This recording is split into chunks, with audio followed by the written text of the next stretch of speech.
محرم جمهوری اسلامی ایران شهد شعیب گوارای شهادت را نوشیدند. ஈரானுக்கும் அமெரிக்காவுக்கும் ஒரு போர் தொடங்கி இருக்கிறது. இஸ்ரேலும் அந்த போரில் ஈடுபட்டிருக்கிறாங்க. இதனுடைய ஒரு கோலேட்ரல் டேமேஜாக ஈரான் வந்து துபாய், ஷார்ஜா, அபுதாபி, இந்த யுனைடெட் அரப் எமிரேட்ஸ் அப்படின்னு சொல்லுவாங்க, இங்கேயும் சில அட்டாக் பண்ணுறாங்க. இது இல்லாமல் சவுதி அரேபியா, பஹ்ரைன், கத்தார் போன்ற நாடுகளையும் அவங்க தாக்குறாங்க. துபாயை பொறுத்த வரைக்கும் பெருசாக வந்து ஒரு மிசைல் அட்டாக் அந்த மாதிரி எதுவும் இல்லை. நிறைய வந்து ட்ரோன் அட்டாக்ஸ் வந்து இருக்குது. மிசைல் அட்டாக் இருந்தாலுமே அதை எதிர்த்து ஆன்டி மிசைல் அனுப்பி அந்த மிசைலை வந்து வானத்திலேயே வெடிக்க வைக்கிறாங்க.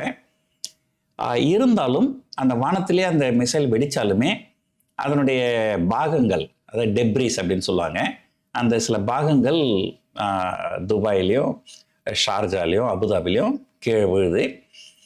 இன்றைக்கு காலையில் அபுதாபியில் அந்த மாதிரி ஒரு டெப்ரிஸ் விழுந்து ஒரு பாகிஸ்தான் நாட்டை சேர்ந்தவர் ஒருத்தர் பலியானார்.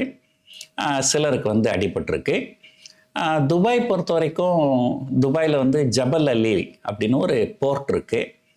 அந்த போர்ட்டு, புர்ஜ் அல் அராப் அப்படின்னு ஒரு 7 ஸ்டார் ஹோட்டல் இருக்குது. அந்த ஹோட்டல், புர்ஜ் காலிஃபா, உலகத்திலேயே மிக உயர்ந்த கட்டிடம், இதை எல்லாமே வந்து அவங்க ட்ரோன் மூலமாக தாக்கியிருக்கிறாங்க. நேரடியான பாதிப்பு எதுவும் இல்லைனாலும் இந்த வானத்திலேயே வெடித்து செதறி அதனுடைய டெப்ரிஸ் வந்து கீழே வந்து அதனால் சில பாதிப்புகள் இருக்குது. குறிப்பாக நான் வந்து ஒரு ஏர்போர்ட் இருக்கிற இடத்துக்கு அருகாமையில் இருக்கிறேன்.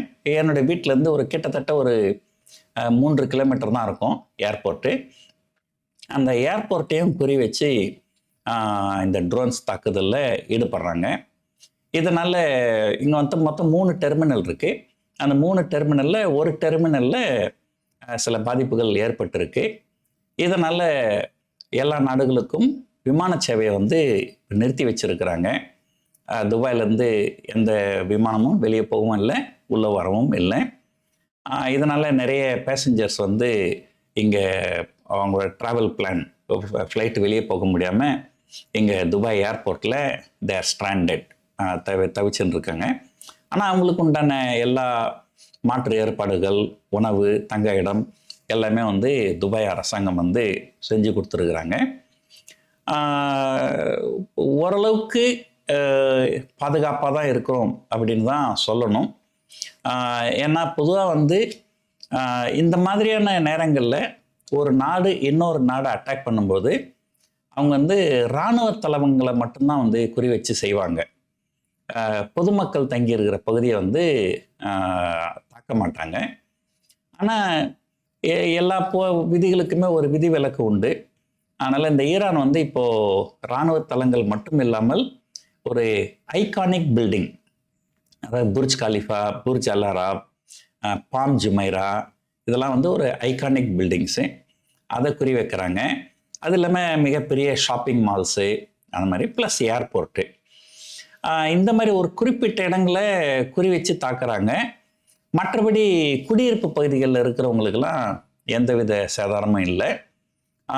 இதுவரைக்கும் யுனைடெட் அரப் எமிரேட்ஸ் பொறுத்த வரைக்கும் ஒரே ஒரு நபர் மட்டும்தான் உயிரிழந்திருக்கிறாரு.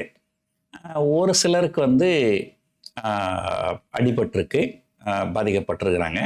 அவங்களுக்கு உண்டான மருத்துவ உதவிகள் எல்லாமே வந்து துபாயில் அரசாங்கத்தில் செஞ்சு கொடுத்துருக்குறாங்க.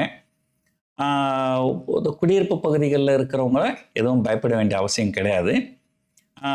குறிப்பாக இந்த மாதிரி ஒரு ஷாப்பிங் மால், த ஐகானிக் பில்டிங், இங்கெல்லாம் போகிறத தவிர்த்துறது நல்லது. மற்றபடி துபாயில் நாங்கள் எல்லாருமே சேஃபாக தான் இருக்கிறோம். துபாய் அரசாங்கம் ஒரு நல்ல சர்வீஸ் கொடுக்குறாங்க. நம்ம அலர்ட்லாம் அப்பப்போ நம்ம மொபைலில் கொடுக்குறாங்க. ஸோ என்னென்ன செய்யணும் அப்படிங்கிறதெல்லாம் செய்கிறாங்க. கண்டிப்பாக வந்து துபாய் அரசாங்கத்தினுடைய செயல்பாடுகள் கண்டிப்பாக ஒரு பாராட்ட வேண்டிய விஷயந்தான் அப்படின்னு தான் நம்ம சொல்லணும். மற்றபடி பயப்படுறதுக்கு ஒன்றும் இல்லை. நாங்கள் எல்லாரும் சேஃபாக இருக்கிறோம். நன்றி, வணக்கம்.